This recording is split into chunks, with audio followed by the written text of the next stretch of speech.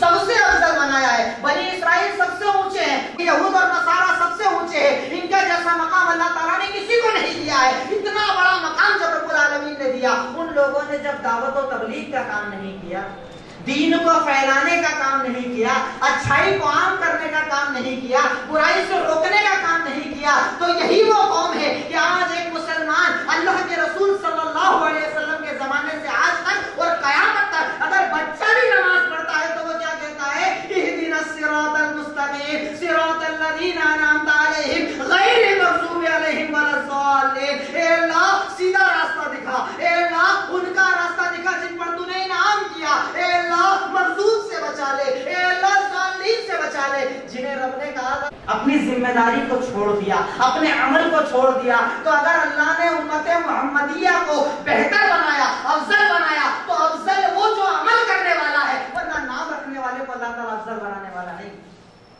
اللہ تعالیٰ تمہیں افضلیت دینے والا نہیں ہے, اللہ تعالیٰ تمہیں جنت دینے والا نہیں ہے, اللہ تعالیٰ جہنم سے بچانے والا نہیں ہے. کنتم خیر امت, تم بہترین امت تب ہوگے جب تم امر بالمعروف اور نہی عن المنکر کا کام کرو گے. یہ ذمہ داری مرد کی بھی, یہ ذمہ داری عورت کی بھی, یہ ذمہ داری بزرگ کی بھی, یہ ذمہ داری بچے کی بھی. جہاں جیسا شعور آپ کے پاس ہے, جہاں جیسی برائی آپ کو نظر آئے, روکنا آپ کا کام, یہی آپ کی ذمہ داری ہے. اور اگر اس ذمہ داری کو پورا نہیں کیا, اللہ تعالیٰ کے عذاب سے کون بچائے گا؟ کیوں اللہ تعالیٰ نے قرآن پاک کے اندر اسی دعوت و تبلیغ کی اہمیت کو بتاتے ہوئے ارشاد فرمایا, وَمَنْ أَحْسَنُ قَوْلًا مِّمَّنْ دَعَا إِلَى اللَّهِ وَعَمِلَ صَالِحًا وَقَالَ إِنَّنِي مِنَ الْمُسْلِمِينَ. اس شخص سے اچھی بات کس کی ہوگی؟ اللہ تعالیٰ کہتا ہے کہ بات کرنے والے تو بہت ہیں, ہم دیکھتے ہیں نا اسپیچ دینے والے, تقریر کرنے والے, لیکچر دینے والے دنیا میں بہت ہیں. اللہ تعالیٰ کہتا ہے ان تمام بولنے والوں میں سب سے افضل وہ ہے جو لوگوں کو دین کی دعوت دیتا ہے. اس کی بات سب سے اچھی ہے, اس کا کلمہ سب سے اچھا ہے, اس کی زبان سب سے اچھی ہے. یعنی رب کی نظر میں سب سے اچھا جملہ, سب سے اچھی بات, سب سے اچھی آواز اس شخص کی جو اللہ تعالیٰ کے دین کی طرف لوگوں کو بلاتا ہے.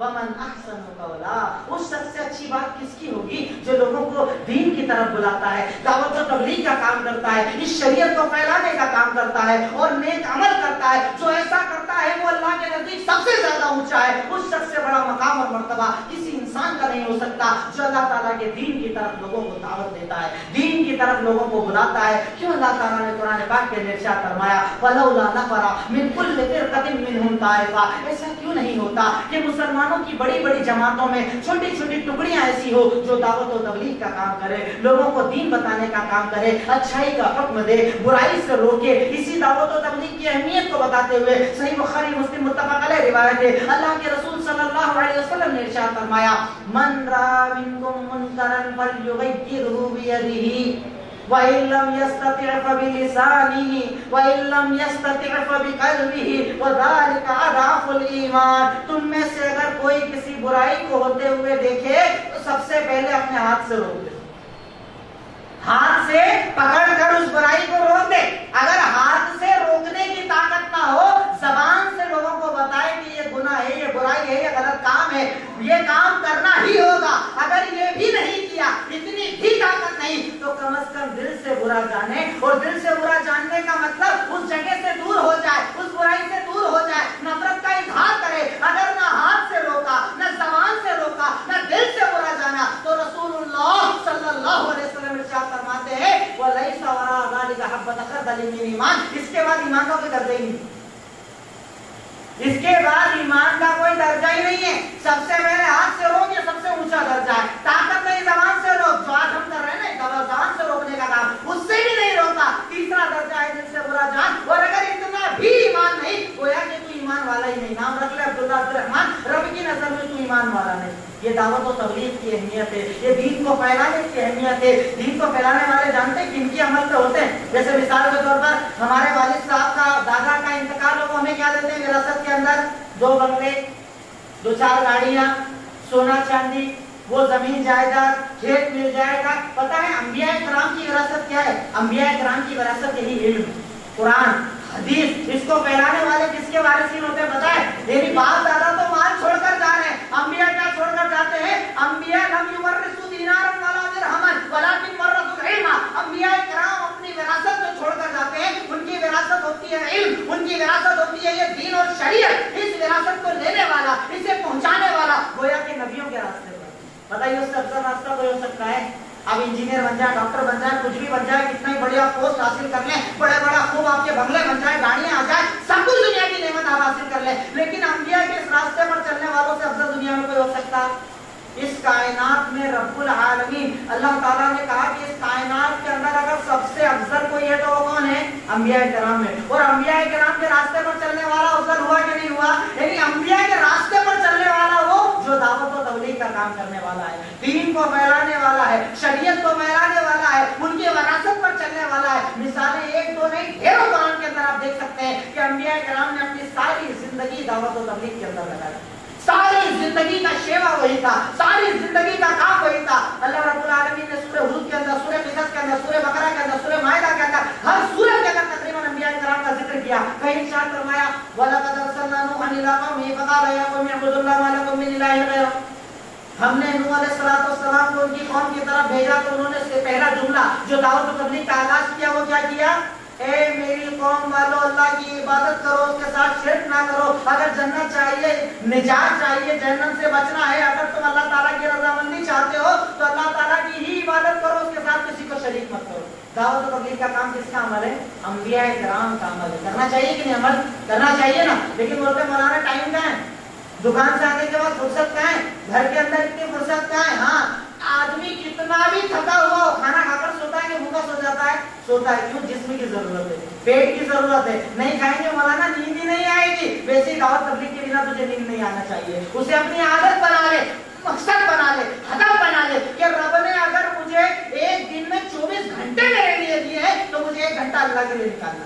زیادہ نہیں، 1 گھنٹے سے شروعات کر کے تو دیکھو، ٹارگیٹ بنا کر دعوت دے کر تو دیکھو. اللہ تعالیٰ نے 24 گھنٹے دیے، اتنی بڑی نعمت دی، اتنا بڑا انعام کیا. آج سے میں 1 گھنٹہ رب کے لیے نکالوں گا. 1 گھنٹے میں 1-2 لوگوں سے ملاقات کروں گا، کوئی برائی دیکھی اسے لوگوں کو روکوں گا، اچھائی جو میں جانوں گا لوگوں تک پہنچاؤں گا.